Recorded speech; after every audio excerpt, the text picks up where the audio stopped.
त्रिगर्त और संपात योग विवाह नहीं होने देते हैं। आज के इस वीडियो का प्रमुख विषय यही है। वैसे तो एक कुंडली में शादी में विघ्न बाधा, विवाह न होने देना, अविवाहित ही रह जाना आदि के कई कारण होते हैं कुंडली में, और विविध निवारण भी होते हैं। किंतु ये जो दो योग हैं, संपात और त्रिगर्त, तो त्रिगर्त योग पुरुषों के लिए होता है और संपात स्त्रियों के लिए होता है।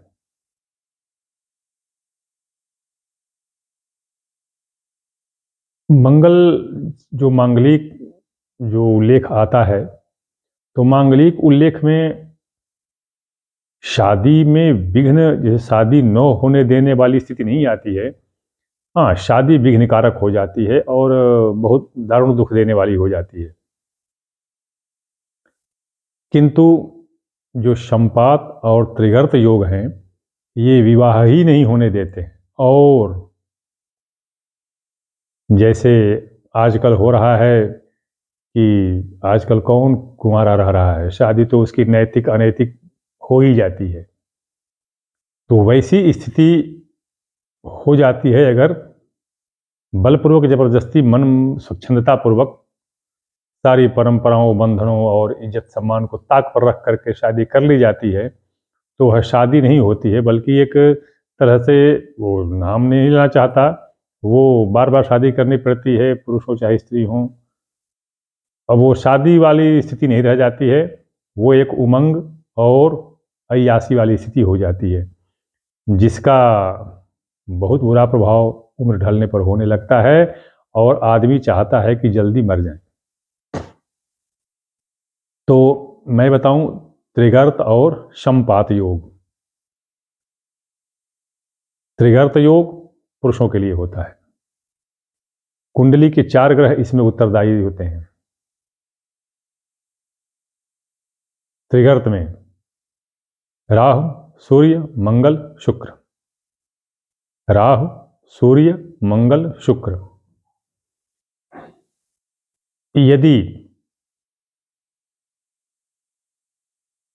जैसे मैं बताया कि गुरु, मंगल, शुक्र, ये तीनों में से कोई लग्नेश भी हो सकता है, सप्तमेश भी हो सकता है।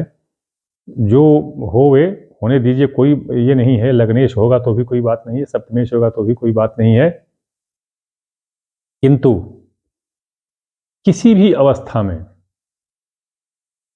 मंगल और शुक्र दोनों में से कोई एक या दोनों वक्री और अस्त हो जाएं, जैसे शुक्र है वो वक्री होकर के अस्त हो जाए, या मंगल है वो वक्री होकर के अस्त हो जाए, या दोनों वक्री अस्त हो जाए। दोनों वक्री अस्त होने का तात्पर्य ये कि सूर्य के साथ हो जाएंगे, या एक घर आगे पीछे होंगे, क्योंकि अस्त तो अस्त अंशों पर होता है, भाव पर नहीं होता, अंश पर होता है। निर्धारित अंश होते हैं कि उनके दोनों के भुक्तांशों में जितना कम अंतर होता है वो अस्त हो जाते हैं। तो इसलिए भाव अलग अलग हो सकते हैं, लेकिन ये अंश की युति हो सकती है जिससे ये अस्त हो जाना पड़े। तो ये स्थिति होने के बाद भी पुरुष की कुंडली में यदि राहु और सूर्य, पुरुष कुंडली में राहु और सूर्य 12वें और द्वितीय भाव में दोनों हो, या कोई एक, या 8वें और 6वें, छठे भाव में, दोनों में से कोई एक, मतलब एक 6ठे में, एक 8वें में, तो यह स्थिति आने पर त्रिगर्त योग बनता है। अब त्रिगर्त योग में केवल ये नहीं कि शादी ही नहीं हो गई, जैसा मैं पहले बताया कि बलपूर्वक सारे प्रतिबंधों, परंपराओं, सामाजिक बंधनों आदि, पारिवारिक इज्जत आदि को ताक पर रख करके यदि जबरदस्ती शादी उमंग और जोश में कर भी ली जाती है तो संतान नहीं होगी। संतान नहीं होगी या वो मृतवत्सा हो जाएगी। औरत होगी तो मृतवत्सा हो जाएगी और पुरुष भी बिना संतान के रह जाएगा। ये त्रिगर्त में होता है, ये पुरुषों के लिए बता रहा हूं मैं। अब आता है संपात। तो संपात में सूर्य की जगह गुरु हो जाता है। संपात में सूर्य की जगह गुरु हो जाता है। यदि लग्न से दूसरे और 12वें भाव में, विशेषतः दूसरे भाव में राहु और 12वें भाव में गुरु तथा मंगल और शुक्र वक्री और अस्त हों, मतलब दोनों में से कोई एक वक्री अस्त हो या दोनों वक्री अस्त हों, ये स्थिति अगर आती है तो यह स्त्री की कुंडली में संपात योग हो जाता है। संपात योग में भी जो परिणाम पुरुष को होता है वही परिणाम स्त्री को भी होता है। अभी मैं निवारण बता दूं कि इसका निवारण पूजा पाठ तो खैर है ही, पूजा पाठ तो कराना ही पड़ता है। जो कुशल अभ्यासी और विद्वान पंडित जी लोग होंगे वो कराते होंगे, पूजा कराते हैं। सबसे बड़ी बात है कि इनको इन्हीं नाम के संपात और त्रिगर्त, इन्हीं नामों के रत्न भी धारण करने पड़ते हैं। अब ये रत्न तो जौहरी के पास मिलेंगे ही नहीं, क्योंकि जौहरी तो ये नाम जानता ही नहीं होगा तो रत्न कहाँ से रखेगा। कारण है उसके पीछे, क्योंकि जौहरी वही रत्न या वही सामान वस्तु रखेगा जो बिक्री होता रहे, उसका पैसा आता रहे जाता रहे। अब ऐसा कोई रत्न ला कर रख दे कि जो बिके ही नहीं, कभी कोई उसका ग्राहक ही नहीं मिले तो क्यों रखेगा। और धीरे धीरे वही हालत की नहीं रखेगा नहीं रखेगा नहीं रखेगा, बाद में भूल भी जाते हैं कि ये कोई रत्न भी होता है। तो संपात और त्रिगर्त दोनों रत्न होते हैं। अगर जैसे बताया कि इनका पूजा पाठ तो करना ही पड़ता है, पूजा पाठ तो त्रिगर्त होगा तो उसका या संपात होगा तो उसका तो पूजा पाठ करना ही पड़ेगा। साथ में यदि पुरुष होगा तो उसको त्रिगर्त का रत्न और स्त्री होगी तो उसको संपात का रत्न धारण करना ही पड़ेगा, और तभी इससे निवारण हो सकता है, उसकी मुक्ति हो सकती है। और यह जो एक बंधन जो पड़ा है वह समाप्त हो सकता है। एक विचित्र चीज इसमें देखने को मिली है जो मैं बताऊं। पिछले दिनों में जामनेर गया हुआ था। जामनेर में एक पंडित जी थे, गौर साहब थे, वो संपात पूजा करा रहे थे। मैं किसी बुलावे के बगैर ऐसे ही एक व्यक्ति के पास जो मेरे परिचित थे उनके साथ में वहां पर पहुंचा तो मैंने देखा, ठीक है पूजा तो विधि विधान से अपना बेचारे करा रहे थे, मैं पूरी पूजा भर तो वहां पर रुका नहीं, लेकिन जो रत्न था वह रत्न बिल्कुल ही संपात नहीं था। क्योंकि मैं ऐसे ही, अरे मैं भी टीकाधारी होकर के वहां पर गया था तो लोगों ने पंडित समझा तो मैं उसको लेकर के देखा तो वो संपात बिल्कुल ही नहीं था। और माँ भगवती करें कि जिसकी पूजा करा रहे थे वो सुखी रहें और उनके विघ्न बाधा दूर हो जाएं। किंतु मेरी जहाँ तक जो मैं सोच रहा हूँ या हुआ होगा कि उससे शादी नहीं हुई होगी, क्योंकि वो रत्न जो है वह मेरी समझ से उदासीन था।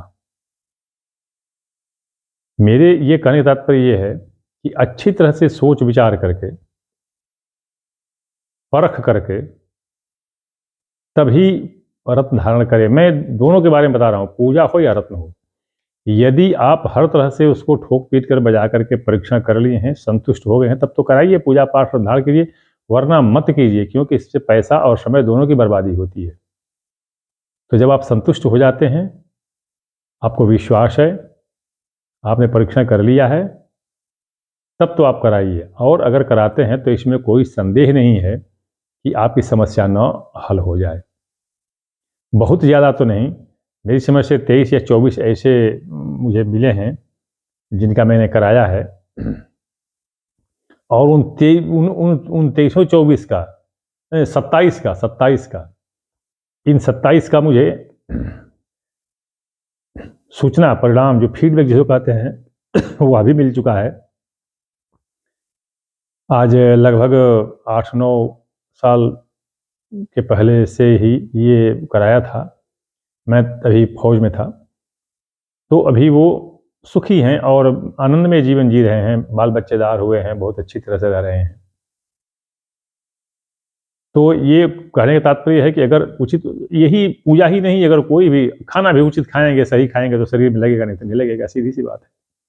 तो वैसे ही अगर ये पूजा पाठ सही सलामत हुआ, रत्न सही सलामत आपने धारण किया है, तो इसमें कोई दो राय नहीं है कि आपकी समस्या समाप्त न हो जाए। अब ये मैं बताऊं आपको कि ये मंगला मंगली जो भी बताया कि मंगला मंगली जो भी होते हैं वो विवाह में विघ्न नहीं उत्पन्न करते हैं। मतलब विवाह तो होता ही है, हाँ, विवाह के बाद का जीवन दुखमय हो जाता है, वो किसी तरह से तलाक की स्थिति आ जाती है। किंतु ये जो त्रिगर्त और संपात बताया, ये शादी होने, विवाह होने ही नहीं देते हैं, विवाह होने ही नहीं देते हैं। और ठीक जैसे कि बताया कि अगर अवैध तरीके से, बिना परंपरा के, बिना परिवार के, बिना समाज के राय सम्मति के, अपने मन से उच्छृंखलतावश या उदंडतावश या जोश जुनून जिसको कहते हैं, उमंगवश यदि शादी कर भी लिया, और शादी क्या, सही तो हो ही जाती, शादी कर भी लिया तो संतान नहीं होगी। स्त्री है तो उसको निपुति ही रहना पड़ेगा, और पुरुष के साथ भी यही होगा। तो इसलिए यदि किसी की शादी नहीं हो पा रही है तो वह पहले अपनी कुंडली परीक्षण करवा ले, और उसके बाद यदि समर्थ हो तो उसकी पूजा करा करके उसका रत्न धारण कर ले। अन्यथा कोई दूसरा उपाय नहीं है, कोई उपाय नहीं है। कुछ भी कर लीजिए, कुछ भी कर लीजिए, कोई दूसरा उपाय नहीं है। बस वही एक ही उपाय है कि यदि भगवती माता रानी की कृपा, तो उसके बाद, उसकी कृपा के बाद तो कुछ बच ही नहीं जाता है। अन्यथा कोई भी सांसारिक उपाय नहीं है जो इनको रोक सके। मैं जैसा कि प्रत्येक वीडियो में अपना मैं व्हाट्सएप नंबर देता हूं 9889649352।